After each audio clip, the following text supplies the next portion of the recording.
시청자 여러분 안녕하십니까? 블록체인 인사이트 선솜입니다. 블록체인 시장의 최신 소식이 궁금하신가요? 최신 이슈부터 심층 분석까지 블록체인 인사이트와 함께 해보시면 되겠습니다. 블록체인 시장을 읽는 눈 블록체인 인사이트 오늘의 라인업을 공개하도록 하겠습니다.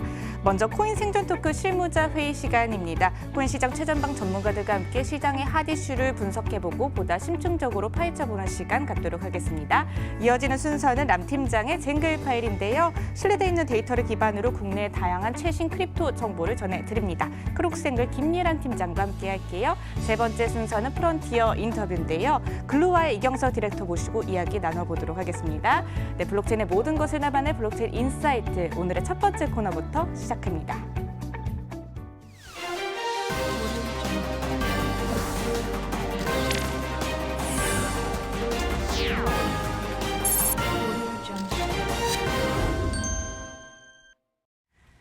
블록체인계의 지극히 개인적인 방송, 업계 내밀한 속내를 시원하게 파헤쳐드리는 사심 토크죠. 코인 생존 토크 실무자 회의 시간입니다. 오늘 함께하실 세 분 소개해드리도록 할게요. 플레타의 박승호 대표, 디핀의 정윤송 이사, 또 파이엑스고의 김기성 매니저 이 세 분 모시고 이야기 나눠보도록 하겠습니다. 세 분 어서 오세요. 안녕하세요. 네, 그럼 오늘 실무자 회의 주간 회의록부터 살펴볼 텐데요. 화면을 통해 만나보겠습니다. 국제결제은행 보고서에 따르면 글로벌 중앙은행의 10%가 향후 3년 내 CBDC를 발행할 것으로 조사했습니다. CBDC 출시를 중심으로 각국 디지털 금융 경쟁이 본격화될 것으로 보입니다. 특검법 개정안이 국회 통과가 또 불발될 위기에 처해 있습니다. 3월 법사위 전체 회의와 20대 국회 본회의에 미통과가 되면 자동 폐기될 예정입니다. 국내 핀테크 기업을 손잡은 리플이 한국 공략을 가속화하고 있습니다. 올해 한국과 일본, 싱가포르 등 아시아 태평양 지역의 고객 확장에 주력할 것이라고 리플은 밝혔습니다. 코인원이 암호화폐 자금 세탁 방지를 대폭 강화합니다. 자금 세탁 범죄 예방과 투자자 보호를 위한 내부 통제를 강화할 방침입니다. 이번 주도 역시나 흥미로운 안건들이 공개되는데요. 세 분께서는 어떤 이슈 눈여겨보고 계신지 궁금합니다. 한 분씩 질문해 보도록 하겠습니다. 먼저 박승호 대표님께서는 이 네 가지 안건 중에서 어떤 이슈들 눈여겨보셨을까요? 네, 우선은 이제 특검법에 대한 통과가 불투명한 부분에 대해서 이제 흥미가 갑니다. 그래서 왜냐하면 특검법 통과는 작년에도 굉장히 저희가 많이 다뤘었고 네. 이게 특검법으로 인해서 향후 국내 이제 암호화폐 관련 규제 사항이나 이런 것들이 발현될 거라고 생각을 했었는데 이 부분이 아예 이제 통과조차가 아니고 다시 처음부터 논의해야 된다면 이에 대한 부분이 상당히 많은 또 진척이 늦어질 것 같고요. 그러면서 반면에 세금 이슈가 있기 때문에 이 부분 좀 흥미롭게 봐야 될 것 같고요. 그다음에 이제 CBDC 중앙은행이 발행하는 어떻게 보면 암호화폐 디지털 커런시라고 볼 수 있는데 이것들에 대해서 이제 10% 정도는 실제 발행할 계획을 갖고 있고 향후에 한 20% 정도 3년 안에 전 세계 사람들이 이거에 대해서 경험을 하게 될 거라고 한 보고서가 있습니다. 그래서 지금 결국에는 이제 암호화폐라는 게 기업에서부터 시작해서 이제는 국가까지 관심을 갖는 현재 상황에 대해서 살펴볼 필요가 있을 것 같습니다. 네, 특검법과 CBDC 관련된 이슈를 주목해서 보고 계시다고 이야기해 주셨습니다. 그럼 이어서 정윤성 이사님께서는 어떤 이슈 주목해서 보셨을까요? 네, 저도 마찬가지로 우선은 CBDC에 대한 각 국가별의 어떤 정책의 변화. 작년부터 조금 중국 같은 경우는 굉장히 이제 적극적으로 아무래도 세계에서의 어떤 통화에 대한 부분 위안화에서 하지 못했었던 어떤 그런 주도권을 갖고 가고자 하는 그런 부분이 컸었지만 다른 국가들 같은 경우는 조금 보수적인 그런 모습을 보여주다가 올해 초 넘어가면서 점차적으로 여기에 대한 개선세가 좀 보여주고 있는 그런 탄력을 보여주고 있기 때문에 오늘 같은 경우는 이제 거기에 대해서 한번 얘기를 나눠보면 좀 좋을 것 같고요. 두 번째로서는 이제 국내 핀테크 기업들과 리플의 어떤 한국 쪽과 또 어떤 시너지 효과를 계속적으로 도모하고자 하는 그런 움직임을 계속 보여주고 있는데요. 특히 국내 핀테크 기업들 중에서는 센트비, 한패스, 이제 바이어, 비알리 같은 곳들과 이제 파트너십을 맺었다라고 했는데 우선은 아무래도 리플의 이제 글로벌 결제 네트워크를 좀 갖고 있기 때문에 한국의 어떤 결제 플랫폼들과 이제 합작이 되면서 리플의 어떤 통화에 대한 서비스 이 부분을 굳이 뭐 블록체인 아니라든지 뭐 코인 쪽에 대한 생태계뿐만이 아니라 일반 사용자들, 코인을 전혀 모르는 사용자들도 내가 뭐 현금을 보내든 코인을 보내든 결국은 뭐 모바일이나 이런 것들을 통해서 클릭 몇 번을 보낼 수 있는 그런 시스템을 갖추려고 하면 기존에 있었던 결제 시스템과 어떤 코인 쪽의 그 네트워크와의 합작이 필요한데 그런 부분에서 상당히 좀 의미가 있다라고 좀 볼 수 있을 것 같고요. 센트비 같은 경우는 일본과 중국, 지금 필리핀과 인도네시아, 베트남 등 동남아시아 지역을 중심으로 해외 송금 서비스를 이제 진행을 하고 있는데 아무래도 리플과 이제 합작이 됐었을 때 가장 큰 어떤 시너지는 바로 수수료의 절감, 그 다음에 송금의 간편화와 어떤 속도의 개선 이런 부분인데 그동안은 은행에서 너무나 많은 폭리를 취했다라고 솔직히 볼 수 있는 게 어떤 코인이나 이런 것들은 다 몇 초 만에 거의 수수료 같은 경우는 10분의 1, 100분의 1까지도 줄일 수 있는 그런 부분을 갖고 가고 있기 때문에 앞으로도 전체적으로 은행이 어떤 폭리를 취했었던 외화 송금에 대한 부분, 이 부분이 어떻게 해서든 기존의 어떤 제도권과 또 새로운 이제 여기에 대한 기존 제도권을 타파하려는 그런 새로운 서비스들의 어떤 싸움이 됐지만 아무래도 새로운 서비스가 고객들 같은 경우는 편을 들어줄 수밖에 없기 때문에 계속적으로 어떤 경쟁이 심해지면 심해질수록 소비자한테 굉장히 좀 유리해지는 그런 측면이 있지 않습니까? 그런 부분에 대해서 좀 상당히 좀 개선세가 되지 않을까라고 좀 볼 수는 있고요. 하지만 좀 우려되는 것은 이제 송금을 했다고 하더라도 결국은 이제 코인이기 때문에 이것을 법정화폐를 이제 바꿔야 되는 부분 아니면 스테이블 코인으로 바꿔서 그것에 대한 가치가 좀 고정화가 돼야 되는데 이게 너무 오면서부터 어떤 가치의 변화 아니면 법정화폐를 바꿀 수 있는데 거기에 대한 제한이 될 수가 있기 때문에 그런 부분들과의 어떤 제도적인 합의점 이런 부분도 한번 보시면 좋을 것 같습니다. 네, 첫 번째로 CBDC 관련된 안건 그리고 세 번째 안건이었죠. 리플 관련된 안건 이야기 나누고 싶다 해주셨습니다. 그럼 김기성 매니저님의 의견도 중요해질 것 같은데요. 어떤 이슈 눈여겨보셨을까요?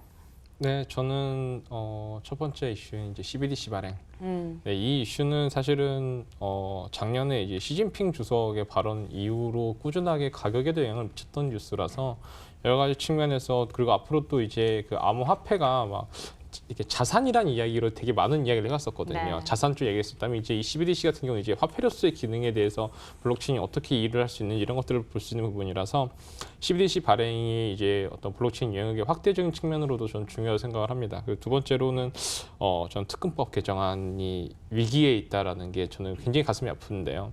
일단 현재 사실은 이제 암호화폐 쪽에 이제 좀 더 주류로 있는 분들은 거래세로 하자라는 걸 계속 주장하고 있는 와중에 이게 아예 무산이 돼 버리면 다시 또 상정하고 해야 되잖아요. 그러니까 더 미뤄지는 거거든요. 네.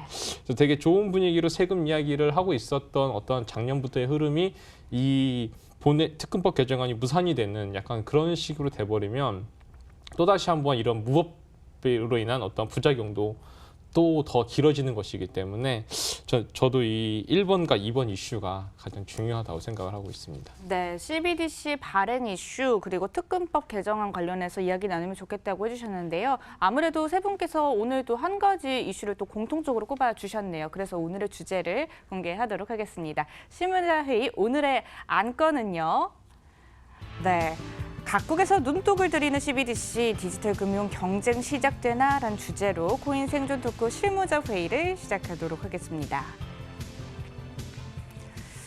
네, 올해가 블록체인과 암호화폐 이 기술들을 또 기반으로 한 디지털 금융 전쟁의 원년이 될 것이다 하는 기사들이 계속해서 쏟아지고 있습니다. 세계 주요국들은 지금 현재 어떤 상황인지 궁금한데요. 그럼 그 전에 먼저 최근 국제결제은행이 보고서를 냈죠. 여기 나온 내용 CBDC와 관련해서 유의미한 전망들이 나왔던 것 같은데 어떤 내용들이 있었는지 먼저 박승호 대표님께서 한번 정리해 주실까요?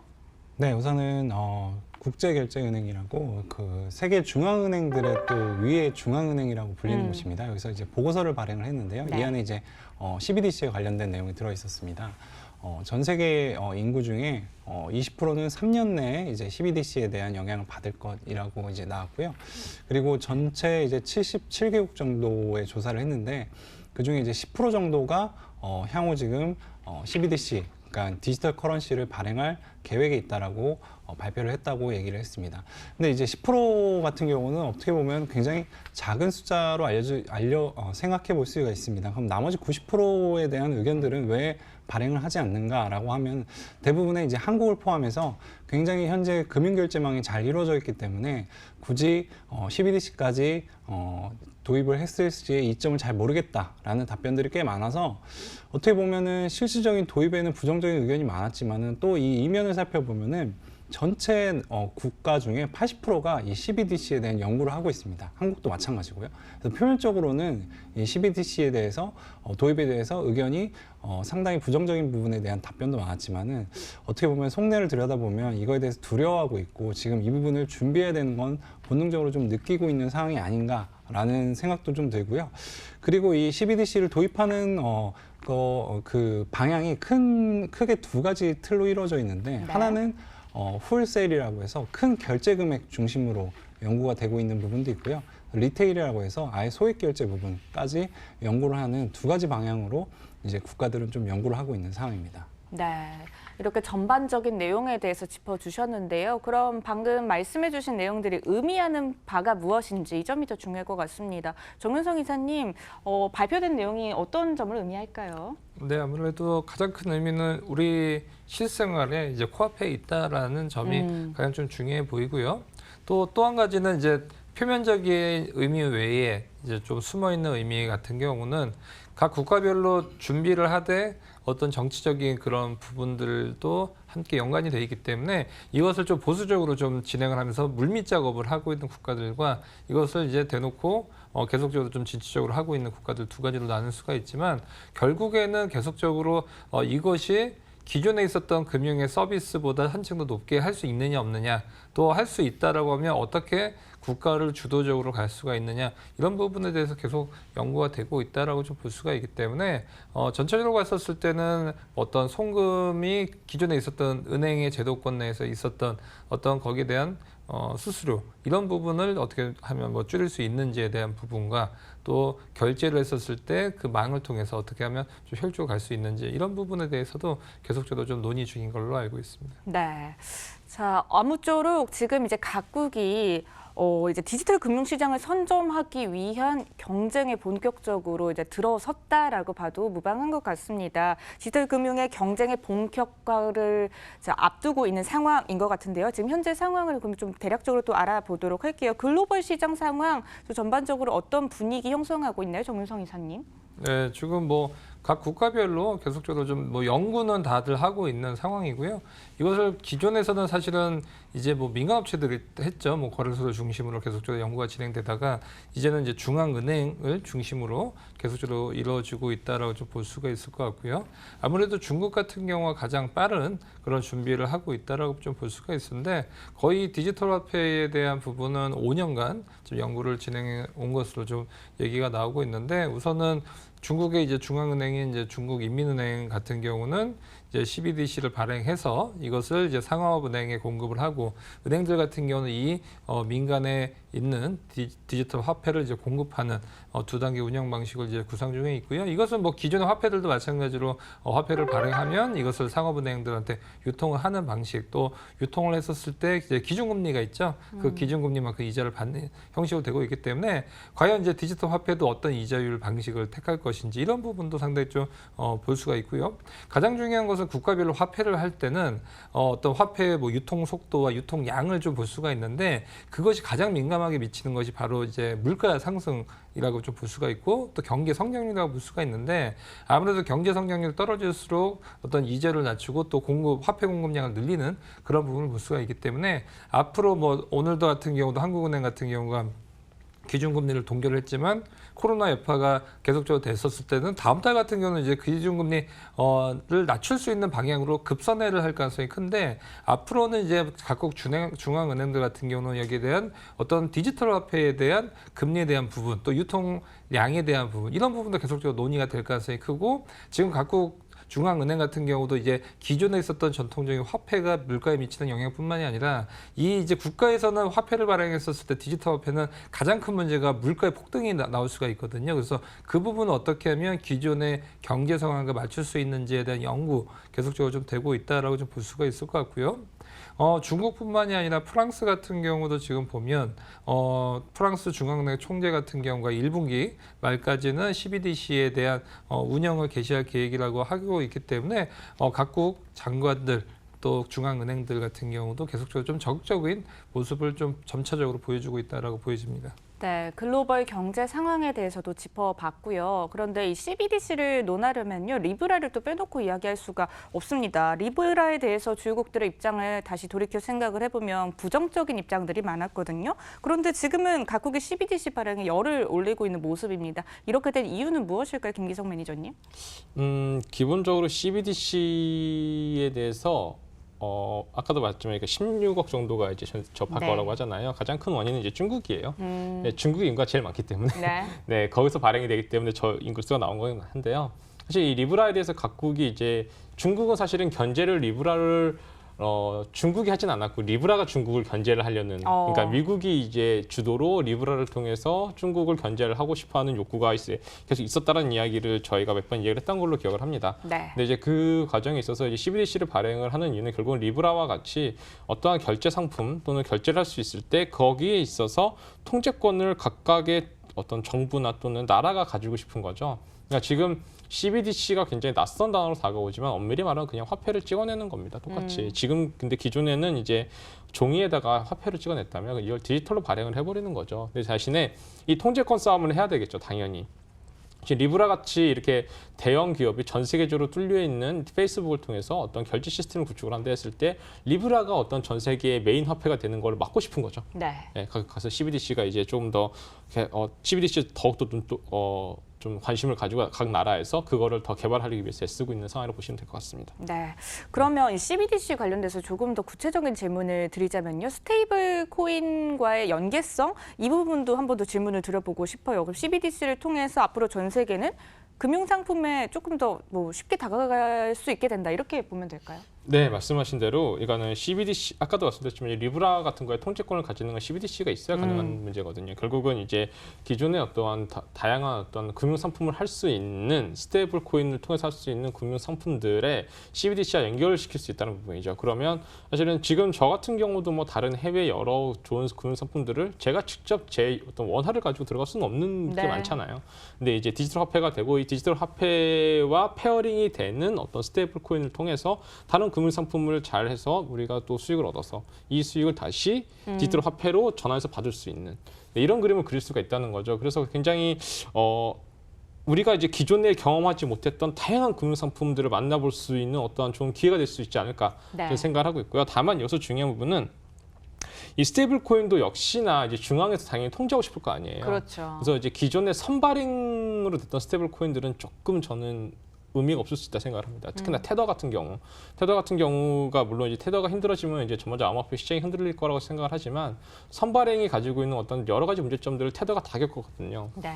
그런 의미에서 저는 이제 후발행으로 되는 예를 들어서 이제 디지털 CBDC가 나오게 되거나 아니면 기존의 달러가 은행에 입금이 되고 그거에 따라서 같은 비율로 후발행으로 스테이블 코인이 발행이 된 다음에 이걸로 어떤 금융 상품을 이루어내고 다시 들어오는 이런 식으로 연결되는 스테이블 코인 프로젝트들이 조금 더 큰 가치를 나타내지 않을까 네. 생각하고 있습니다. 알겠습니다.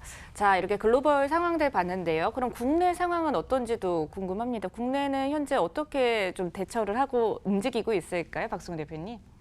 현재 이제 국내 같은 경우는 한국에서는 중앙은행에서는 발행 계획은 없습니다. 네. 발행 계획은 없고요. 근데 연구는 진행을 하고 있습니다. 원래 작년 같은 경우는 한 5명 정도의 연구 블록체인 그 CBDC 발행 연구를 진행했다면 현재는 9명 정도로 인원수가 늘어서 현재 CBDC가 움직이는 방향성, 글로벌이 어떻게 움직이는지를 촉각을 곤두세우고 지금 보고 있고요. CBDC 발행 계획이 없는 나라는 한국, 러시아, 그다음 미국 이런 나라들은 현재 CBDC 발행 계획을 아예 가지고 있지 않고요.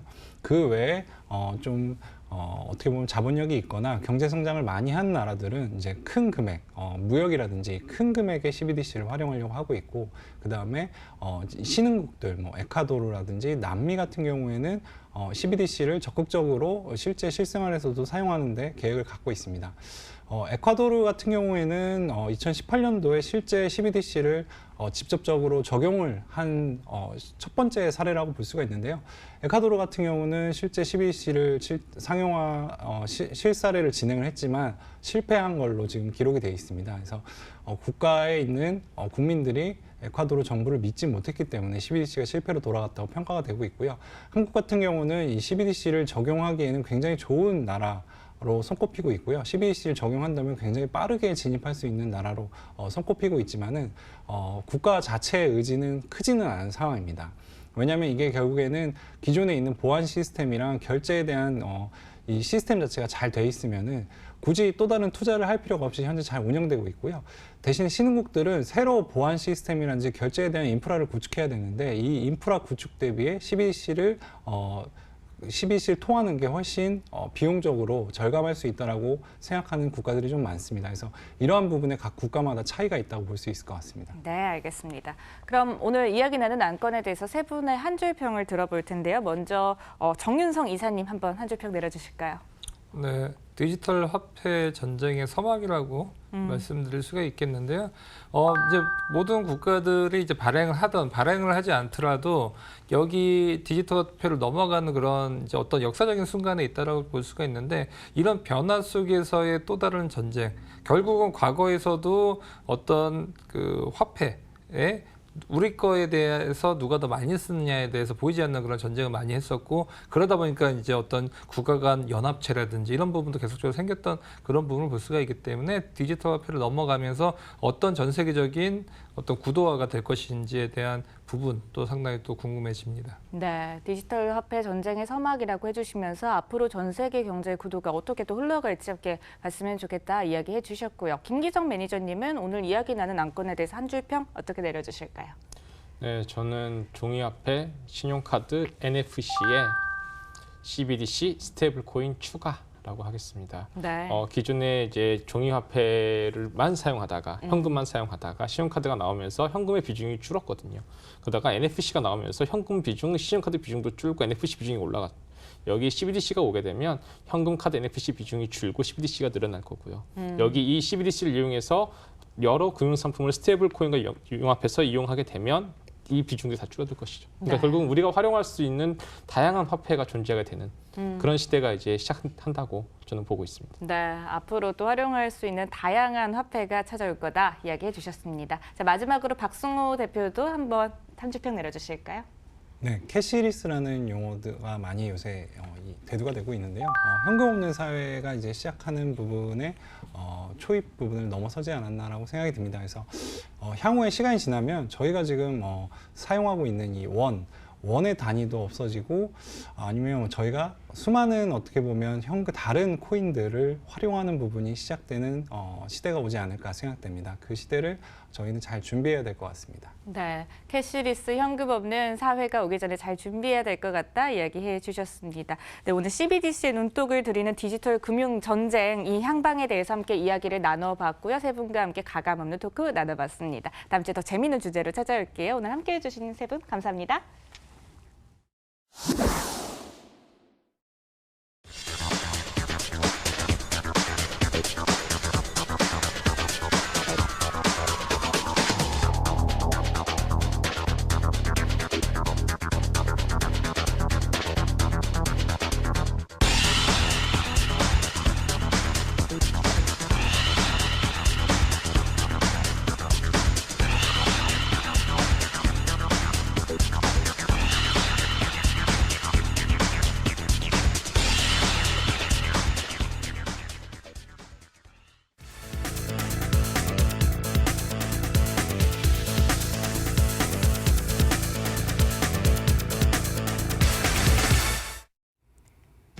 암호화폐 공시 플랫폼 쟁굴에 올라온 신뢰할 수 있고 정확한 공시 데이터 이 시간 통해 알려드리도록 하겠습니다.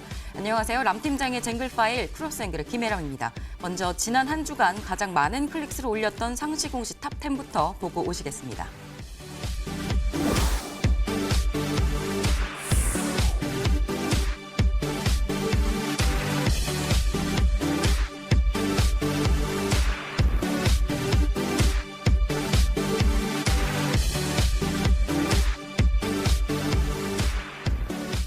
이번 주에는 상시 공시 관련된 것이 아니라 이 메인넷들의 온체인 기록들을 좀 비교 분석해 드리려고 합니다.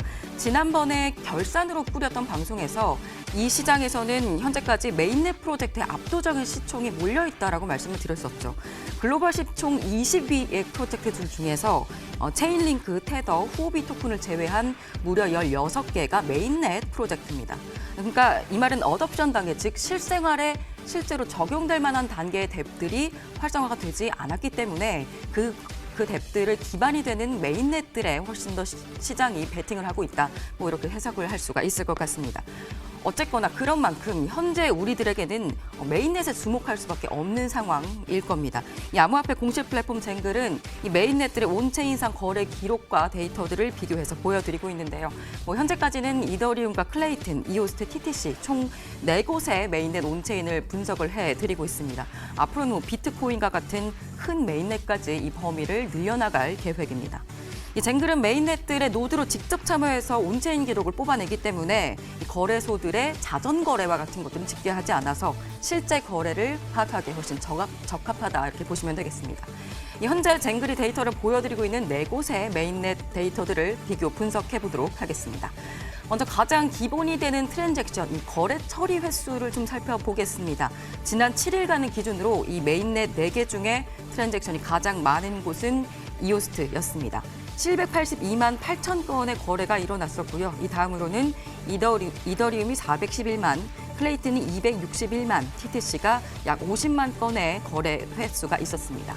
사실 이 중앙화된 방식으로 대부분의 메인넷들이 돌아가게 되는 경우가 많기 때문에 이미 설계해 놓은 거래 처리 속도와 성능에 따라서 이 거래 횟수들이 좌우되게 됩니다. 다만 활성화 거래를 이만큼까지 할 수 있게끔 설계를 해놨는데 활성화가 사실 그렇게까지 많이 되진 않아서 상대적으로 비활성화가 된 경우에는 거래수가 이만큼이 아니라 절반까지도 떨어질 수가 있게 되겠죠. 그렇다면 이번에는 네트워크들의 네트워크 신선도를 좀 비교를 해보겠습니다. 이 지표는 쟁글에서만 확인하실 수 있는 지표인데요. 이 네트워크 신선도란 일정 기간 동안 단 한 번이라도 거래가 있었던 활성 지갑 개수 대비 새롭게 유입되는 지갑 개수가 얼마나 되는지를 나타내는 지표입니다. 이 네트워크 신선도의 경우 이 클레이튼이 다른 메인넷에 비해 높은 것으로 나타났습니다. 마찬가지로 7일 기준으로 보고 계시는데요. 이 클레이튼은 76.76%의 네트워크 신선도를 보였습니다. 이 활성 지갑은 약 46만 개, 신규 지갑은 35만 개를 나타냈네요. 일주일 동안 단 한 번이라도 거래가 있었던 지갑들 중에 10개 중에 8개가 새 지갑이었다라는 뜻입니다. 다음으로 높은 곳은 이더리움으로 32.7%, TTC와 이오스트는 약 3%, 2.3%를 나타냈습니다. 다만 보시면 이더리움의 활성 지갑과 신규 지갑 절대량이 다른 메인넷들보다 많습니다. 활성 지갑은 174만 개, 신규 지갑은 57만 개네요. 네트워크 신선도에 영향을 미치는 요인으로는 메인넷 출시 시점에 따라서 신규 지갑 유입 정도의 차이가 있을 거고 또 대활성화와 생태계 활성화에 대한 노력 등이 있을 겁니다. 또 한 가지 눈에 띄었던 점은 이 클레이튼의 일주일 전 대비 신규 지갑 주소, 활성 지갑 주소의 증가폭이 두드러졌다라는 점입니다. 이 신규 지갑은 50%, 활성 지갑은 33%가 늘어났네요. 이 온체인 거래량 또한 7일 전보다 280%나 늘어났습니다. 이 클레이튼의 경우 메인넷 출시 시점이 상대적으로 얼마 되지 않은 등의 요인들이 있지 않을까라는 예상을 좀 해볼 수 있겠습니다. 또 다른 지표를 보겠습니다. 이 주식시장에서 주가가 고평가가 됐는지 저평가가 됐는지를 알아보는 퍼 많이 아시죠? 이 퍼는 한 주당 이익을 나타내는 지표인데요. 이 메인넷들의 가격이 너무 고평가가 됐는지 저평가가 됐는지를 알아볼 수 있는 퍼와 유사한 NVT라는 지표를 좀 살펴보겠습니다. 이 NVT는 메인넷 시총을 온체인의 거래 횟수로 나눈 겁니다. 그러니까 토큰 시총 대비 거래가 얼마나 활성화가 됐느냐를 나타내는 지표겠죠. 7일 기준으로 보시면 MVT가 높은 곳 이더리움이었습니다. 이더리움의 MVT는 69.09를 나타냈고 이오스트는 28.34, TTC는 0.2를 기록했습니다. 이 MVT가 현재 크립토 시장에서 현실적으로 투자 기준이 되는가 뭐 이런 것들은 좀 차치하고서라도 이더리움이 다른 메인넷들에 비해서는 MVT에 따르면 고평가가 돼 있다라고 해석해 볼 수도 있겠네요. 네, 다음 이 시간에는 다시 상시 공시와 프로젝트 후 들고 돌아오겠습니다. 프로젝트가 직접 자신의 정보를 공시하는 쟁글에서 신뢰할 수 있고 정확한 공시 데이터 확인해 보시기 바랍니다. 지금까지 람 팀장의 쟁글 파일 김혜람이었습니다.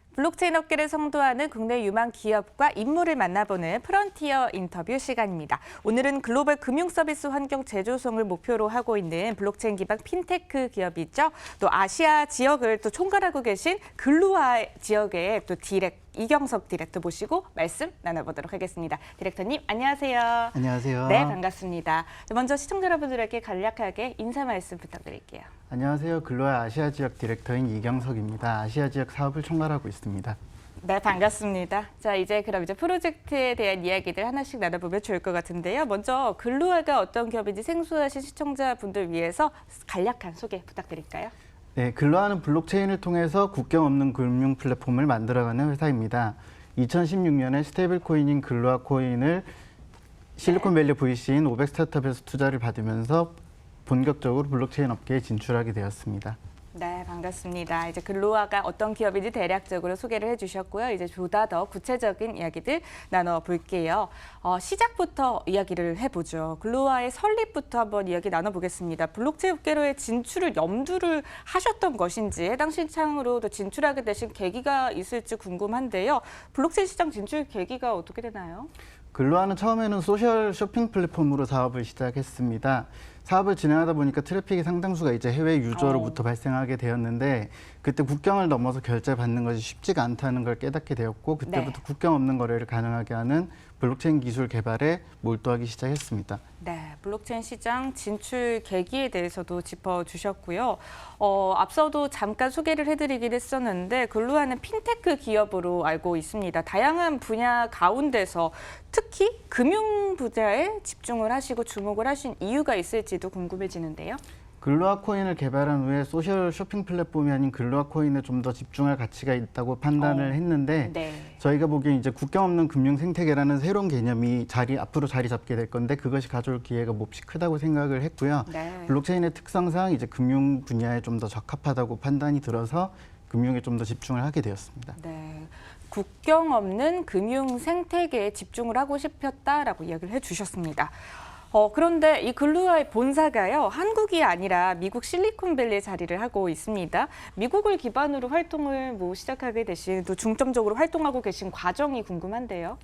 저희가 이제 500 스타트업에서 글로아 코인으로 제일 처음에 투자를 받으면서 미국에 진출을 하게 되었고요. 네. 이후 헤드쿼터를 실리콘밸리에 두고 활동을 지속적으로 해나가고 있습니다. 저희가 아무래도 글로벌을 네. 대상으로 좀 사업을 진행하다 보니까 네. 이제 미국에 헤드쿼터가 있는 편이 좀 더 사업상 유리하다는 판단이 들었고요. 네. 네. 미국의 그래서- 사업성에 가치를 두셨던 거네요. 네네. 알겠습니다. 자, 그렇다면은 이제 다음 질문을 또 드려보도록 할게요. 미국이요, 사실 블록체인 시장을 선도하는 시장이다라고 해도 과언이 아니잖아요. 네, 그래서 맞습니다. 글로아가 또 미국을 거점으로 하기 때문에 현지 상황을 잘 알고 계실 수밖에 없다는 생각이 듭니다. 현재 미국 블록체인 시장 어떤 분위기인가요? 미국은 현재 디파이 쪽으로 좀 강하게 드라이브를 걸고 있고요. 네. 네. 꾸준히 생태계가 계속해서 구성되고 있는 중입니다. 네. 그래서 정신 차려보면 성숙한 금융 생태계가 네. 블록체인 위에 올라가 있는 모습을 볼 수 있을 거라고 기대가 됩니다. 네. 블록체인 시장, 특히나 미국의 블록체인 시장을 또 앞서서 또 직전에서 피부에 맞닿게 접촉을 하고 계시다 보니까 아무래도 시장을 읽는 눈이 더 넓어지지 않을까 이런 생각이 듭니다. 그럼 이제 글로아의 시작과 관련된 전반적인 내용에 대해서 짤막짤막하게 이야기를 나눠봤습니다. 글로아에 대해서 본격적으로 더 파헤쳐 들어가는 질문들을 드려볼 텐데요. 글로아는 어떤 방법으로 해결책을 또 제시하고 있는지 이 부분에 대해서 질문을 드려보고 싶어요. 구체적인 내용들을 한번 짚어볼게요. 글로아가 현재 영위하고 있는 사업과 또 제공하고 있는 서비스에 대해서 포괄적인 이야기 먼저 해주실까요? 저희는 스테이블 코인인 글로아 코인과 그리고 BH형 모바일 지갑인 글로아 월렛, 그리고 탈중앙화된 신용막인 크레딧 코인을 서비스를 하고 있습니다. 글로아 코인은 법정화폐로 교환이 가능한 스테이블 코인이고요. 글로아 네. 월렛이라는 BH형 디지털 지갑에 저장하고 전송하는 것이 가능합니다. 네. 글로아 코인은 법정화폐로 교환이 가능한 스테이블 코인이고요. 네. 저희가 이제 서드 파티와 저희가 네. 서드 파티와 이제 함께 네. 계약을 맺고 실사 진행을 지속적으로 해나가고 있습니다. 네. 전반적인 사업과 제공하시는 서비스에 대해서 대략적인 이야기들을 해주셨는데요. 그럼 이제 글로아의 이 서비스를 가능하게 하는 플랫폼과 또 각각의 구성하고 있는 역할들, 이것들에 대해서도 좀 자세하게 한번 설계해 주실까요? 글로아 코인은 법정화폐로 교환이 가능하게 이제 설계가 돼 있어서 이제 금전적 가치를 담고 이걸 통해서 송금이나 결제를 할 수 있도록 구성이 돼 있고요. 크레딧 코인은 기능성 코인으로 이제 금전적 가치를 담고 있는 것이 아니라 거래 기록을 저장하는 종류의 블록체인입니다. 네. 투자자와 자금 유치자, 대출자들이 크레딧 코인을 통해 서로 거래 기록을 남길 수 있도록 구성이 돼 있고요. 네. 저희는 이렇게 스테이블 코인이랑 유틸리티 코인을 결합시켜서 법정화폐 교환이 가능한 스테이블 코인과 기능성 코인을 결합해 디지털 신용 기록을 생성하고 이걸 저장해서 디지털 네트워크를 통해 대출 집행과 원금 상환을 실시간으로 처리합니다. 은행 계정이 없어도 스마트폰을 통해 신용 대출과 원금 상환이 가능하게끔 그렇게 시스템 구성을 하고 있습니다. 네. 그런데 말씀을 듣다 보니까요. 거래 기록을 또 어떻게 남기게 되는지 이 부분에 대해서도 질문을 드리고 싶은데요. 어떻게 네. 남게 되나요? 거래 기록을 남기는 방법 같은 경우에는 저희가 이제 글로아 코인이 이더리움 위에서 돌아가고 있는 스테이블 코인인데요. 저희 크레딧 코인이 다른 체인에 있는 내용을 확인해서 그 내용을 이제 네. 베이스로 삼고 실제로 돈이 대출이 됐는지 안 됐는지를 확인을 하면서 이제 기록을 하게끔 되어 있습니다. 네. 알겠습니다. 네, 그래서 이제 음. 글로아 코인에서 움직이는 거를 크레딧 코인에서 내용을 확인하면서 저장을 하기 때문에 그 네. 부분에서 이제 방금 말씀하신 그런 내용들이 확인이 가능한 부분이 있습니다. 네, 거래 기록을 이렇게 확인을 할 수 있게 된다. 이 점까지 설명을 해 주셨습니다. 네. 또 암호화폐입니다. 암호화폐하면 변동성을 또 빼놓을 수가 없는데요. 암호화폐 변동성은 사실 또 단점이라고만 말할 수도 없고 장점이라고만 말할 수도 없게 장단점을 모두 보유하고 있습니다. 그만큼 또 관련된 서비스를 이용하려는 실제 고객들에게 적지 않은 영향을 미칠 수밖에 없는 특성이지 않을까 싶은데요. 네. 그럼 암호화폐 변동성이 서비스 이용에 어떤 영향을 미치게 되는지 이 부분도 궁금해요. 저희 같은 경우에는 변동성을 애초에 이제 사용성에 약간 걸림돌이라고 생각을 했었기 때문에 제일 처음에 글로아 코인이랑 스테이블 코인을 발표를 했었고요. 네. 그래서 글로아 코인은 법정화폐로 교환이 가능하기 때문에 변동성이 없고 크레딧 코인 같은 경우에는 이제 변동성이 있지만 사용성에 영향을 최소한으로 주도록 설계가 돼 있어서 이제 저희가 여러 종류의 블록체인을 이렇게 연동해서 사용하는 방식을 통해서 변동성의 장점이랑 단점을 좀 다 최대한 모두 포용할 수 있도록 네. 저희가 설계를 했습니다. 네. 장점만 또 가져갈 수도 없고 단점을 또 배제할 수 없다 보니까 각각의 필요한 점들을 잘 캐치하신 것 같은데요. 말씀을 듣다 보니까 크레딧 코인이 조금 생소한 시청자분들이 계실 것 같아요. 크레딧 코인이 무엇이죠? 크레딧 코인 같은 경우에는 이제 제3세계에서는 지금 신용 기록 인프라가 존재하지 않기 때문에 대출이 제대로 이루어지지 않고 있는데 저희가 크레딧 코인 같은 경우에는 이제 네. 제3세계에서 저희 파트너인 엘라크레딧이라는 회사가 대출 서비스를 지금 진행을 하고 있는데 네. 그 회사가 굉장히 사업을 잘하고 있어요. ROI 같은 게 되게 좋은 편이고 낮은 부실률로 높은 이율을 내고 있음에도 불구하고 해외에서부터 이제 투자 유치를 잘 못하고 있는데 저희는 그 이유가 이제 그 나이지리아라는 그 나라 안에 있는 회사가 쌓아온 기록을 외부에서 믿지 못하는 게 이유가 크다라고 저희는 파악을 했고요. 네. 그래서 엘라크레딧과 저희가 이제 함께 논의를 해서 이제 그런 부분을 블록체인 위에다가 데이터를 쌓으면은 해외에서도 좀 선진국에서도 이제 믿고 투자를 할 수 있는 방향으로 길이 열릴 수 있을 거라고 생각해서 저희가 크레딧 코인을 설계하게 되었고요. 네. 크레딧 코인 같은 경우에는 이제 대출이 진행되고 그리고 다시 대출이 상환되는 과정을 기록을 해서 신용 기록 형태로 DB에다가 내용을 쌓아주는 형태의 서비스입니다. 그래서 네. 이게 이제 신용 기록이 쌓이게 되면 나중에는 신용 등급을 이제 책정해 주는 회사에서 그 기록을 베이스로 신용 등급을 책정하고 그걸 베이스로 다시 대출을 해줄 수 있게끔 설계가 돼 있습니다. 알겠습니다. 네, 크레딧 코인에 대해서도 자세한 설명을 해주셨고요. 그렇다면 이 서비스를 가능하게 하려면요, 글로와는 특히나 서비스를 위한 또 사용자 확보가 특히나 중요할 것 같다는 생각이 듭니다. 이를 위해서 특별한 전략이 있지 않을까 싶은데요. 어떤 전략 세우고 계신가요? 저희는 이제 비타민이라기보다는 저희 스스로 페인킬러라고 생각을 하고 있고요. 네. 왜냐하면 저희가 이제 엘라크레딧과 얘기를 충분히 하면서 절실한 니즈가 있다는 걸 파악을 하고 그 네. 니즈 위에다 저희가 비즈니스 로직을 쌓았기 때문에 이제 실질적으로 수요가 충분하다고 저희는 파악을 하고 있고요. 네. 그래서 저희는 좀 하이프보다는 사업에 좀 더 집중을 했습니다. 그래서 블록체인의 가치는 애초에 블록에 쌓인 정보의 질이고 연동이 완료되면 시간당 적어도 수만 개의 트랜잭션이 기록될 것이라고 보고 있고요. 네. 사용자 확보 같은 경우에는 저희가 이제 이 높은 퀄리티의 DB가 쌓이게 되면 이를 통해서 좀 더 많은 네. 캐피털을 이제 저희가 파트너들한테 유치해 줄 수 있을 것이라고 생각이 들고 그렇게 되면은 이제 대출을 받고 싶어 하는 사람들이 좀 더 그쪽에서 대출을 수월하게 받을 수 있게 되면서 유저가 그렇죠. 많이 늘어날 것이라고 생각을 하고 있습니다. 저희가 현재는 유저 수가 60만 정도 되는 상황이고요. 네. 그리고 다음 주나 다다음 주 정도에는 앱 다운로드도 100만을 찍을 거라고 생각하고 있습니다. 네. 페인킬러다라고 표현하신 부분이 참 인상적인 것 같아요. 글로와가 이제 설립을 한 이후 몇 년이 흘렀습니다. 그간 성과는 어땠는지도 궁금한데요. 어떤 성과들 이뤄오셨나요? 방금 말씀드렸던 그런 일련의 과정을 통해서 저희가 이제 개발도상국의 고용담보대출의 형태를 통해서 지금 상품 구성을 시작을 했고요. 네. 현재 연이율 25% 정도의 상품을 이제 구성을 해서 진행을 하고 있고 저희가 채권을 이제 투명하게 채권이 움직이는 내용을 저희가 블록체인 위에 담게 되는데 그 내용에 대한 설명이 이제 주요하게 먹혀서 싱가포르의 투자회사에서 120억 규모의 투자를 엘라크레딧에서 저희가 유치를 해준 상태입니다. 네. 그래서 이걸 통해서 저희가 연내에 지금 현재 나이지리아의 엘라크레딧이 탑5 안에 드는 핀테크 회사인데요. 이제 연내에는 나이지리아 1위가 될 수 있을 거라고 생각하고 있고 유저 수도 200~300만 이상은 나올 거라고 판단을 하고 있습니다. 네. 성과에 대해서도 들어봤는데요. 그러면은 방금 말씀해 주신 것 중에서 최근 또 집중하고 계신 부분이 있을까요? 아무래도 저희는 현재 같은 경우에는 이제 나이지리아 시장에 좀 더 집중을 하려고 하고 있고요. 왜냐하면 결국 이 신용망 그러니까 크레딧 네트워크 같은 경우에는 네트워크 효과가 굉장히 강해서 이제 선점하는 사람이 사실상 시장을 좀 독점하는 형태로 네. 가게끔 흘러가는 시장입니다. 그래서 네. 나이지리아에 좀 주력을 하고 있고요.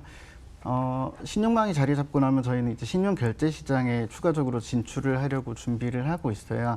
신용 결제 시장에 진출하게 돼서 저희가 이제 나이지리아랑 더 나아가서 아프리카에서 비자 마스터 같이 되는 것이 최종 목표라고 네. 보시면 될 것 같습니다. 알겠습니다. 성과부터 현재 그리고 또 현재 최근에 또 집중하고 있는 포인트에 대해서도 설명을 해주셨습니다.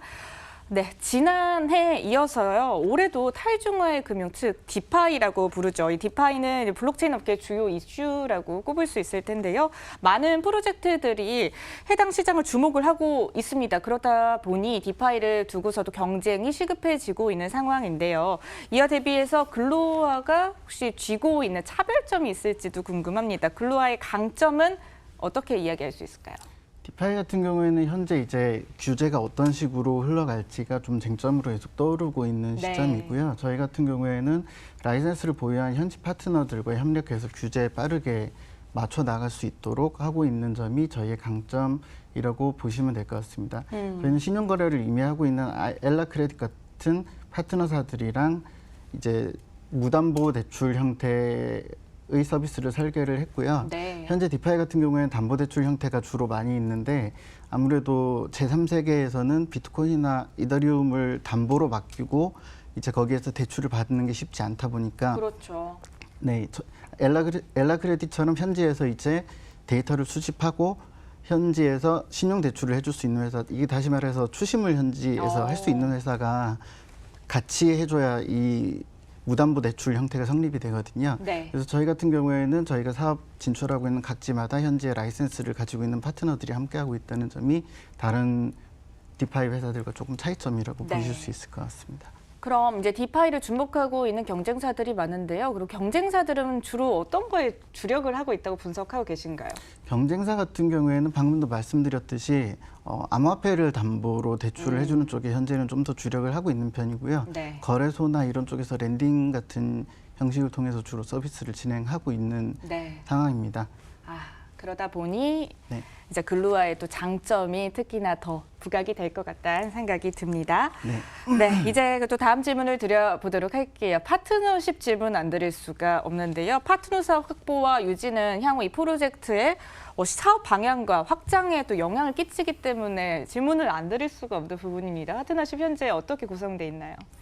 저희는 파트너십은 국내에서는 서울옥션 블루와 협력 관계를 맺고 블록체인 기술을 제공하는 종류의 MOU를 진행을 하고 있고요. 매진 네. 상태로. 그리고 나이지리아에서는 엘라, 크레딧, 그리고 미얀마에서는 카이로스 뭐 이런 곳들과 현재 이미 이제 파트너십을 맺고 현지에서 네. 예, 마이크로 파이낸싱을 진행을 하고 있는 상황이고요. 그리고 다른 크립토 컴퍼니들과도 지금 계속해서 파트너십 체결을 지금 진행을 하고 있습니다. 지금 화면에 나오고 있는 기업들일까요?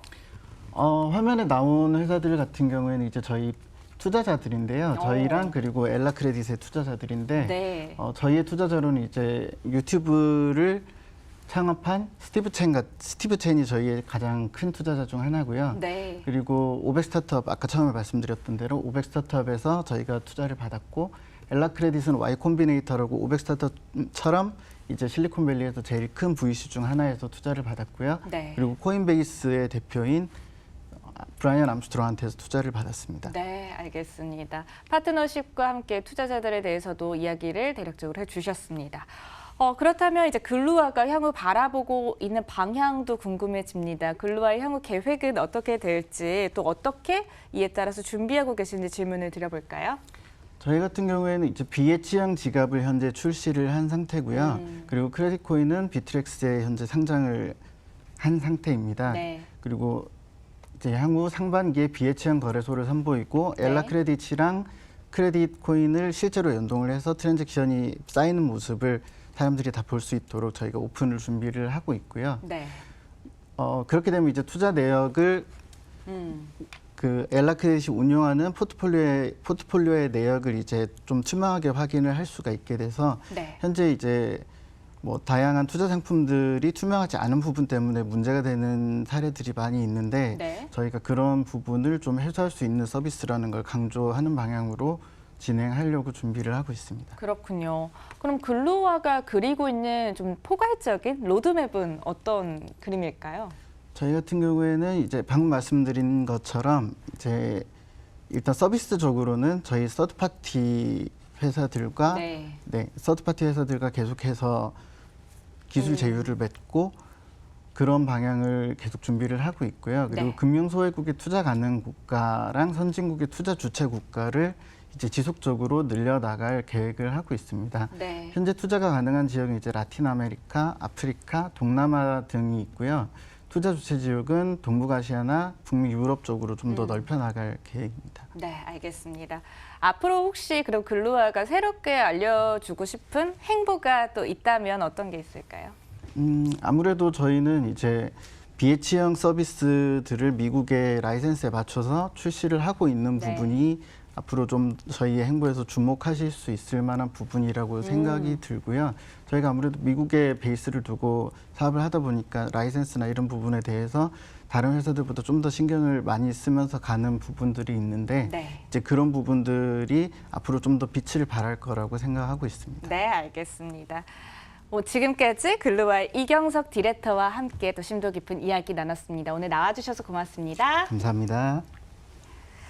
네, MTN 블록체인 인사이트 오늘 준비된 순서는 모두 여기까지입니다. 블록체인에 대해서 새롭고 다양한 이야기들 오늘도 전해드렸는데요. 유용한 시간 되셨나요? 저희는 다음 이 시간에 더 알찬 소식들 모두 모아서 찾아뵙도록 하겠습니다. 지금까지 함께해 주신 여러분 고맙습니다.